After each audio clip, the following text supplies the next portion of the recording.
All right. So, welcome to Argentina. Thank you for finally coming here. You're here for the Tech Forum Week, and maybe to have some surprise in there with some big names in the industry and maybe in the government, right? So, how you feel about coming down here? Well, firstly, thank you for having me and showing me a good time. It's my first visit to Argentina. And I love it. I love Buenos Aires. It's got an incredible energy. It's a beautiful city. Everyone's very excited, of course, with Milei and eyeing Argentina as a new startup hub. And it wouldn't surprise me. I mean, the energy here is incredible. So, and of course, I'm happy to be here in the ICP hub. So talking about the hub, how you feel that like we've been working here? Do you like the office? Do you like what we built for the ICP community? Incredible. Yeah. I mean, I think I mentioned before, I feel it's very Silicon Valley in vibe and design. There's lots that reminds me of my old Palo Alto office, which I actually miss. And so I think, you did a good thing here. Well, you're welcome to come, stay, maybe go ski in Bariloche or some other places.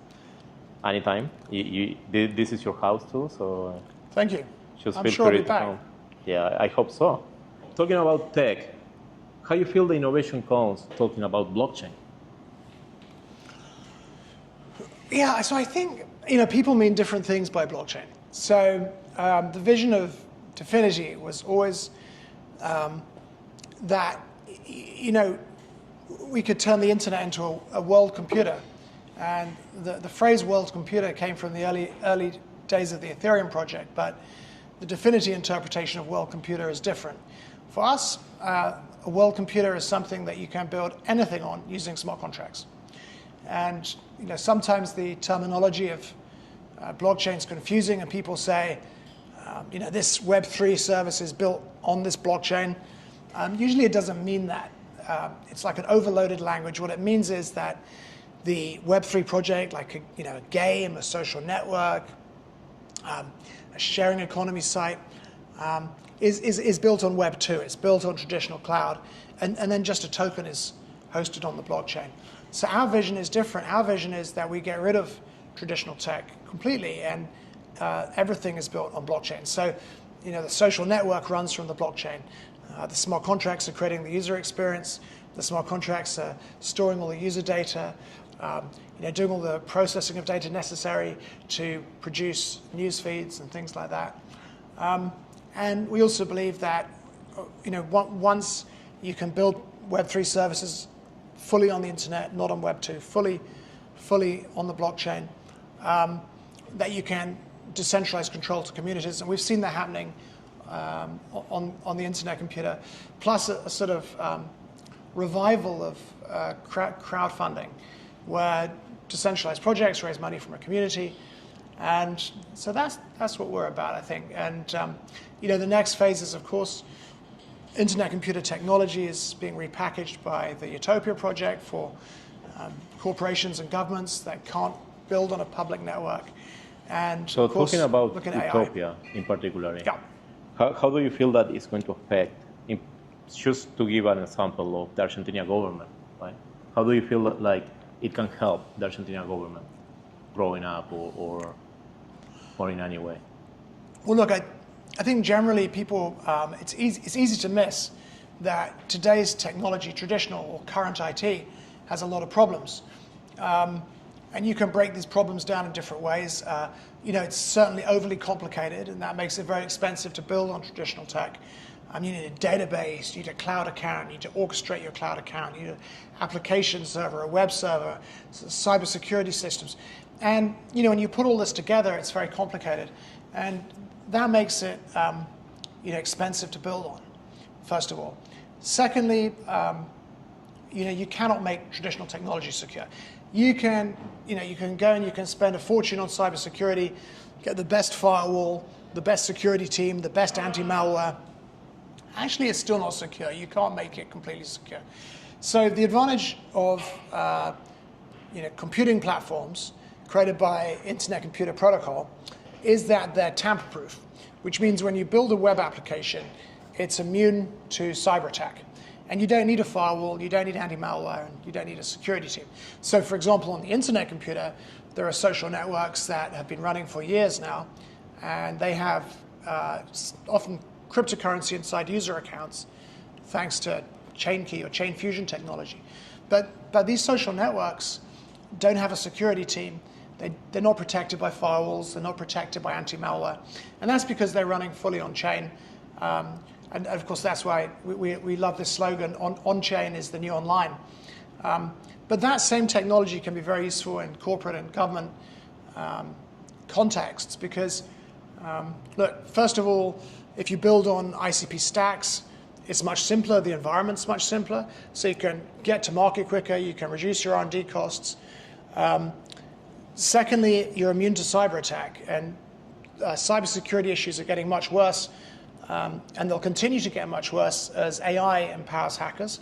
So the only real escape from that is to build on a platform where you don't need cybersecurity, where you're immune to cyber attack. And ICP technology repackaged in the form of Utopia is a solution to that problem. And lastly, perhaps, but not least, is AI. So Internet Computer Protocol produces computing platforms that are very well suited to AI that wants to build. So currently we're very used to human engineers building, and you have a team of people, and one guy knows how to orchestrate Amazon Web Services, another guy knows how to configure the database, another guy writes the front end, another guy writes the back end code, another guy does all this stuff, right? But in the future, a lot of, especially for like information systems like CRMs, it's going to be the AI that mostly builds them, and the human engineers will be assisting the AI where there's a problem. Or at least that's where we're all going. But it's not so easy to do that with traditional technology. Like generative AI, for example, GPT or Claude, can design an information system like a CRM that runs on traditional technology. But actually there's a whole load of work you have to do to actually install that and configure it, and updating it is very difficult because you have all these different pieces, the database, the application server, the cybersecurity, the web server, the operating system configuration, the cloud orchestration, the cloud account. I mean, I could go on, right? Yeah. And the AI can't do that. The AI can't do it, it's too complex, too many different things can go wrong. And how can you trust what this AI has done? AI hallucinates sometimes. If it makes one small mistake, then it's not secure and the hackers can come in and encrypt everything with ransomware or steal all your data. But with ICP, with the ICP stack, it's different. Internet Computer Protocol hosts much more abstracted software. So there are no databases, there are no files. It's just abstract logic. And this means that web applications are boiled down to their essential features in code. The code really describes what they do, and much less of how to do it. And that's a big advantage for AI. The AI can just create one lump of serverless code, upload it to an ICP platform like Internet Computer or like Utopia, and boom, you have a web application. And the owner of that web application can be sure that it's secure because it's a tamper-proof platform. They don't have to worry if the AI made a mistake and left a security hole. And moreover, there are certain features within ICP that make it possible for AI to actually update running systems. So say, for example, you're a corporate or government department and you've talked to the AI. AI says, okay, this is what you want, here's a URL. So you speak to the AI gives you a URL, you open the URL in your web browser and there's your web application. So something about Utopia in particular, and going back, leaving AI for a moment, Utopia has some big power, I feel. For example, replacing a mainframe, right? I remember when I was in Zurich, I hear that Sigma Bank, one of the top banks of Zurich, was looking for a replacement for mainframe. And Utopia, I feel like it's a good really replace to that. And in Argentina, we have a lot of COBOL developers. So having to teach this next generation of developers into Motoko to develop on Utopia will grant them, for example, important shops in banking industries and things like that. So I feel like Utopia is a big hit in the next generation of tech that we are about to witness, right? I mean, it's funny you mentioned COBOL and mainframes. I think if there's a really strong team of engineers out there that want a great startup challenge, it's already possible to simulate an IBM mainframe environment using WebAssembly. And of course, the Internet Computer or Utopia runs WebAssembly. Yeah. So it'd be possible to create a mainframe simulation using Utopia with all of the advantages, immune to cyber attack, distributed across different data centers, unstoppable, and to literally just port all of the existing banking code in COBOL onto the mainframe simulation on Utopia. I feel like that will make the migration from legacy systems like mainframe very simple to actually do, in terms of that if you contain the data center, the data structure and everything in Utopia, you can just start migrating slowly from there, right? So I feel like it's one of the next generation big techs that we are about to witness, right? Okay. Sure. Now going to AI, and me as a node provider for Argentina, right? This is one of the huge questions I have. What's the next generation for AI on ICP? So,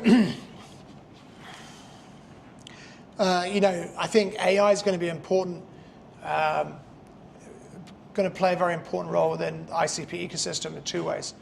First of all, we've already demonstrated the Internet Computer running neural networks. So the two demonstrations so far have been image classification and facial recognition. And those AI models are running as smart contracts effectively, or network resident software that's tamper-proof and unstoppable. And the next step that we're working hard to take is to run large language models on ICP platforms. And that work's progressing well. And this will be important because many organizations will want to run their own AI models. And for example, you can imagine a law firm that wants to use a model like Llama 3 to optimize their services.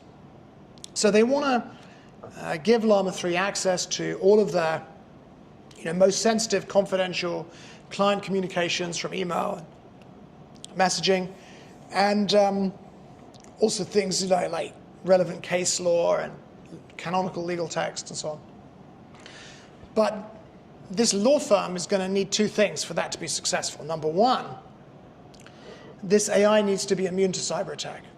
Because if they run this AI on traditional technology, on current IT, like Amazon Web Services, and it gets hacked, it's like a hot wallet for all their most confidential, sensitive data.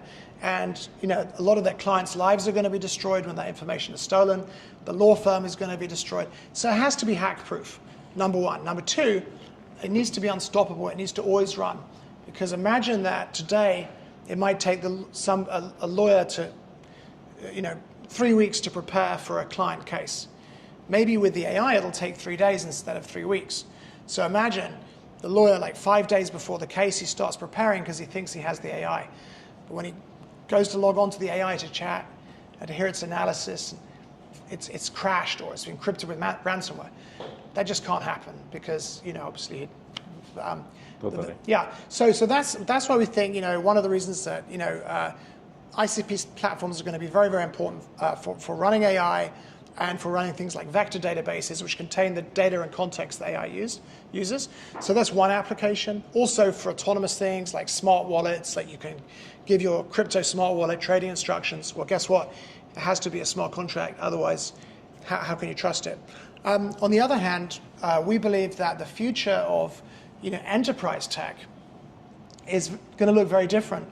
And when people want information systems, today, they either build them, which is very expensive, risky with respect to time and money, and often takes a long time. AI is going to build that kind of stuff. And oftentimes, because that's expensive today, people use services like Salesforce to create sometimes very simple things like wizards that just collect information from customers and create a workflow. It's pretty simple, but because of the difficulties of current IT, they prefer to get an account with Salesforce. Then they lose the sovereignty of their data stuck inside Salesforce. They have to pay the Salesforce subscription every month. They have to pay the Salesforce consultants. We think in the future that's going to go away.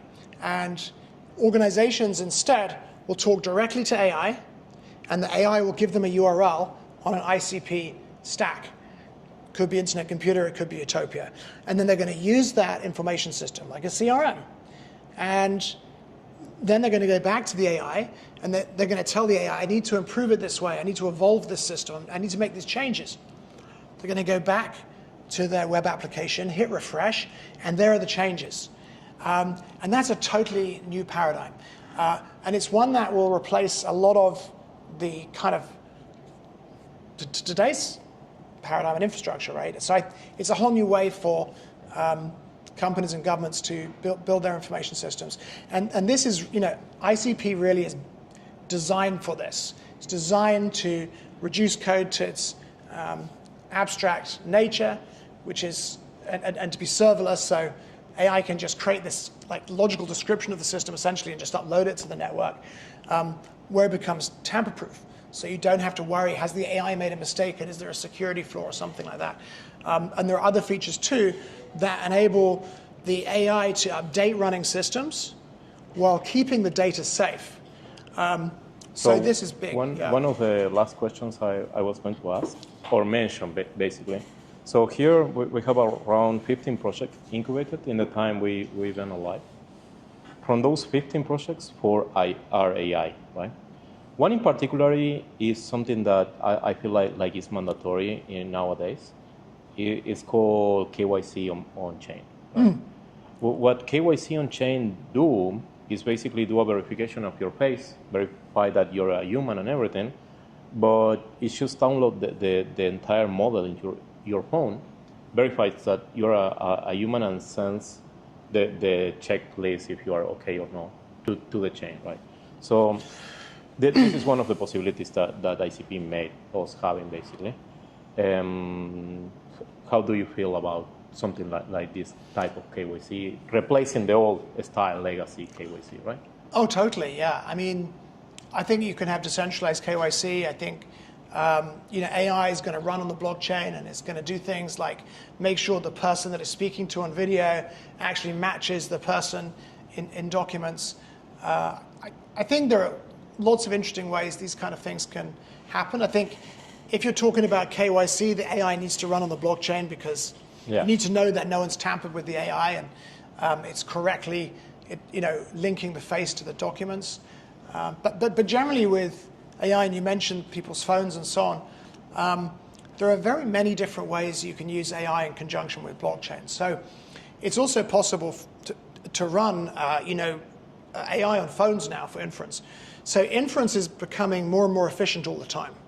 So increasingly, we're going to be able to run very powerful AI models on our phones. But now, the question is going to arise for people like, am I running the right AI model on my phone? Well, in the simplest, even a traditional blockchain, which can't even store a phone photo, can store a hash of an AI model that someone's going to run on the phone.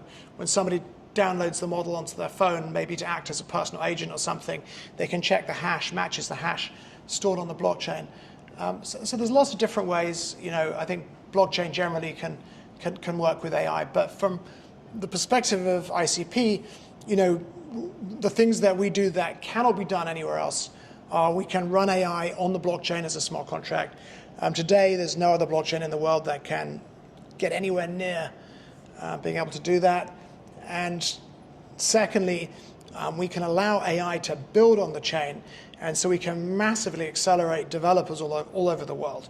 So that's, I think, a relevancy for example, for Argentina, with Utopia. Like one of the great selling points, of course, is yes, it's an open stack, it's open source. You can see there's no back doors. You put the servers in your own country. You haven't got the NSA, keeping a copy of all your data and putting it in a Palantir database. It's your own sovereign data. You're immune to cyber attack. your developers are more productive, much less systems administration. All of this is good. But also, there's this new paradigm, which is the future. And it's just going to get more and more powerful, which is that the AI builds what you want, the AI performs the updates you want, and developers really just accelerate that and assist the AI with problems that occur. And this is like a 100x paradigm. Like, it's going to massively reduce costs, massively reduce time to market. I've been coding for more than 40 years, and in my career, I've done everything. I created computer games, I've created device drivers, I created enterprise systems, I created online services, I created cloud systems. But anyway, some of my career I did spend, working with corporations and government, and you see inside how it works. I mean, if you're a government department and you want to have a new information system, it's not easy. First of all, you've got to persuade your manager. Then your manager's got to persuade the CIO. Then the CIO's got to persuade the CFO. Then the CFO's got to come back to the CIO. Then they've got to agree details with the manager. Then maybe you try and get some consultants in, and there's just talking, right? Getting permission. And it goes nowhere. And then when they start building it, the IT project oftentimes collapses because there's too many politics, too much talking, too complicated, things go wrong. Yeah. That's the legacy.